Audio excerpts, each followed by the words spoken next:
and calm Thursday morning. Welcome to your perfect morning starter right here on Channels Television. I am Bukola Koka. I'm Kaido Kikilu. It is Thursday, May the 7th, and it's 7 a.m. It's perfect, isn't it? Indeed. But naturally, the political space is nothing perfect. I mean, who is perfect? What is perfect? But it looks like there is way too much contention, as it seems. Literally, anywhere you turn to, it could be within the political parties, even the National Assembly, there's always something happening. And it just raises questions about just how much of a governance are we doing? How much of politics are we giving attention and time to? It'll look like politics is taking most of the day and the attention, while governance is just barely getting by. And naturally, we call it the altercation yesterday between Senator Shemole and would I call it the rest of the Senate, or the Senate President, and is it the whip now? That's a major one. Maybe not the rest of the Senate, but indeed, unmistakably, you would find the chief whip in the mix and the Senate President in the mix. And what's the backstory?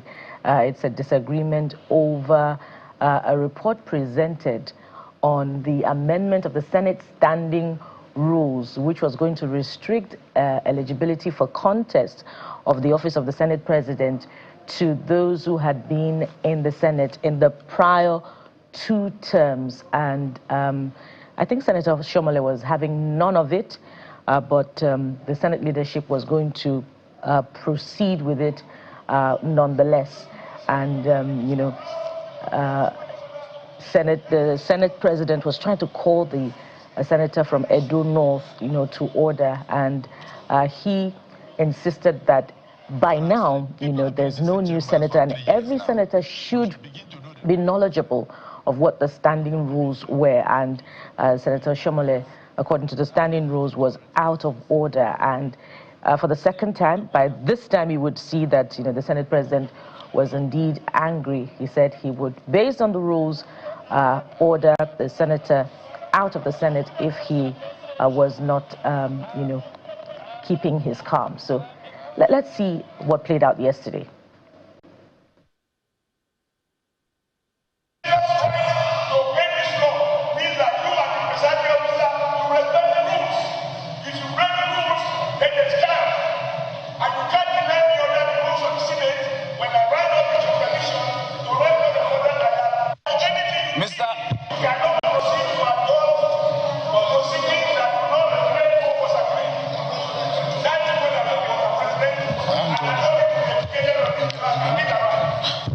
Mr. President, distinguished Senator Adams Oshimole, please be guided.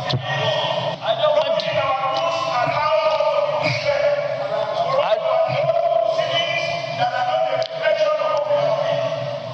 to be guided.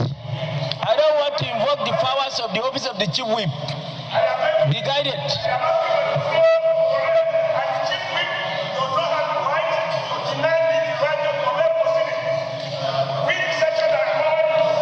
But I have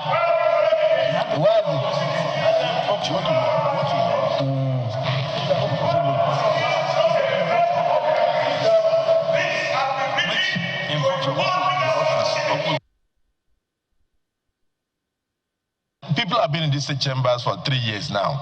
We should begin to know the rules of the Senate. I don't want to be accused of executive arrogance. That's why I keep tolerating these things. Please, there's no new senator any longer.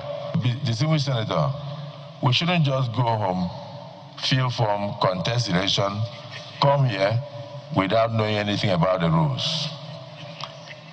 Order 20 sub F says that the Senate President shall interpret the rules.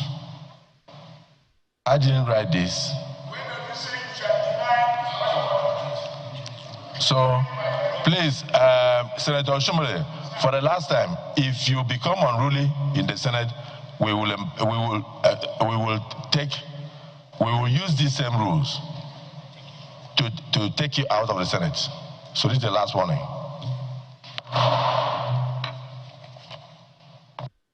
So there you go. The Riot Act has been read, and it looks like this battle has just begun.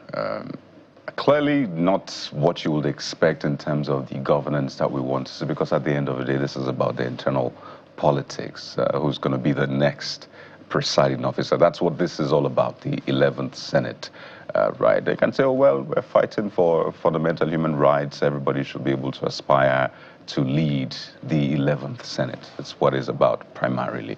So I really hope that the Senate can resolve their own issues without making it look this sour to the public. But it's, again, good. So Nigerians will see just what their representatives are doing in the National Assembly. And as we always say, maybe, just maybe, this is what the constituents have sent the lawmakers to do. So that if they don't have issues with it, if they're not calling them back and saying, that's not what we sent you for, all well and good. We will face our own lawmakers and the generality of the lawmakers, but it's important for the people to hold their lawmakers to account. And speaking of, governance perhaps suffering as a result, we hope that that is not the case. But the Senate also yesterday considered, or screened, if you like, the new ministerial nominee that will supposedly take over the Ministry of Power, Mr. Joseph Tegbe, yesterday. And of course, he came through with a resolve to make changes, maybe not necessarily deliver on, or not necessarily promise what cannot be delivered, but he promised to restore discipline and, of course, ensure timely, delivery of power within a couple of months. And so Nigerians are gearing to see, perhaps that a new breath of fresh air will be restored to that Ministry of Power, following concerns over the management of that ministry, when the former Minister of Power was in office, of course, who resigned to, pursue governorship ambition in Oyo State. So all eyes are on the new leadership, once he is sworn in. So we saw that also come through from the Senate yesterday. But there are other issues coming through today, Coyote. Oh, yes. One of the biggest stories, or at least the follow-up to the stories, is the media chat by the FCT Minister, Nyesom Wike, yesterday, where he spoke about a wide range of issues, from PDP politics to national politics to governance in the FCT, that's the nation's capital. And you may have heard the FCT Minister also speaking about certain property belonging to Channels Television, or at least that houses Channels Television in the nation's capital, Abuja. Well, Channels Television has now released an official rebuttal to the statement that was made by the FCT Minister that Channels is making money from the land allocated to it in Guzape. Well, it is not correct. The property, which houses our national headquarters in the Guzape area of Abuja, that land actually was allocated to CTV, that's Channels Television, on March the 6th, 2007, 19 years plus ago, for commercial purpose by the then FCT Minister. And we can confirm to you that all of the required fees and charges were fully paid. So yet again, the statement that Channels is making money from the land allocated to it in Guzape, that statement made by the FCT Minister during the media chat, is not correct. And we can say that unequivocally.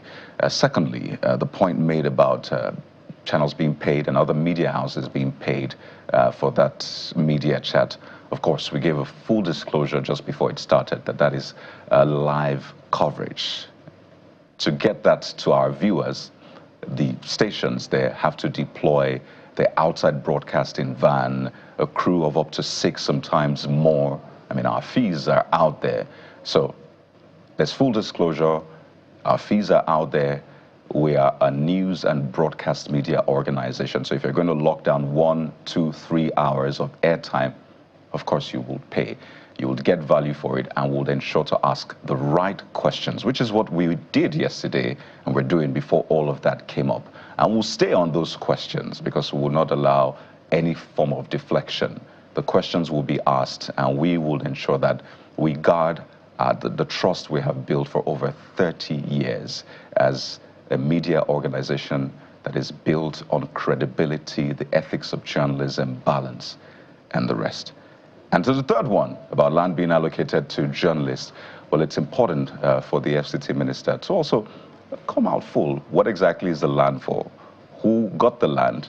And the fees to be paid should be paid. It's as simple as that. But I think it's important for us to stay on business, the questions being asked, and get responses for Nigerians. So, Bukola. Well, it's important that these things come up, time and again, such that we can have the opportunity to put them in proper context. And so it came up yesterday, and many would begin to wonder, what exactly the true situation was. Has the land been allocated to Channels Television indeed in the past? And so it is now out there what the true situation is. Rather, it was allocated for commercial purposes, and all documentations required for the use of that land were obtained and paid for. And so that's the true situation of things. But there are other matters for your attention this morning. The Minister of Education, Dr. Tunji Alausa, has announced the approval of a uniform policy aimed at checking the growing abuse and politicization of honorary degrees, including the practice of awarding them to serving public officials. This came up yesterday when he addressed State House correspondent, and he said the policy was among approvals granted at the last Federal Executive Council meeting chaired by President Bola Tinubu. Of course, he was accompanied by the Minister of State for Education.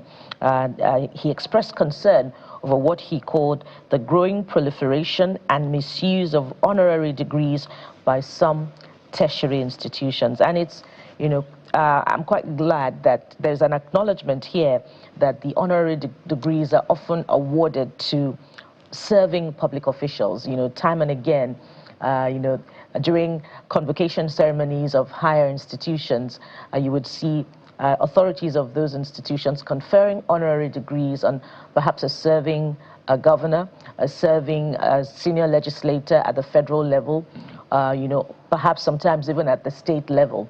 I'm quite sure that, Kade, you have also been approached sometime in the past for a request of conferment of an honorary degree on you.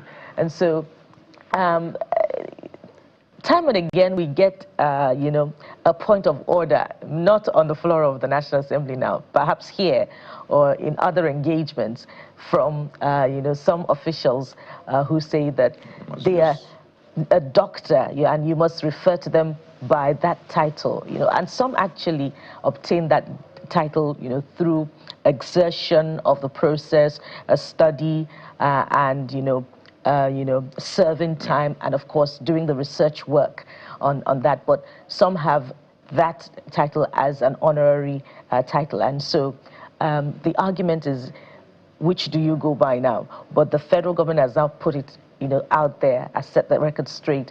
They should not be referred to as doctor if they have not obtained that degree as a result of the exertion and the work needed to be put into it. Oh, yes. So you start asking people now, is this honorary or did you work for it, literally? But I think the minister also said that all universities must now obtain clearance from the National Universities Commission, NUC, before conferring honorary degrees on any individual. So the NUC will vet all of the proposed recipients to ensure that only deserving individuals are honored, effectively ending what the government described as indiscriminate awards. So we'll take a moment now. When we return, the front pages are up next. Stay with us.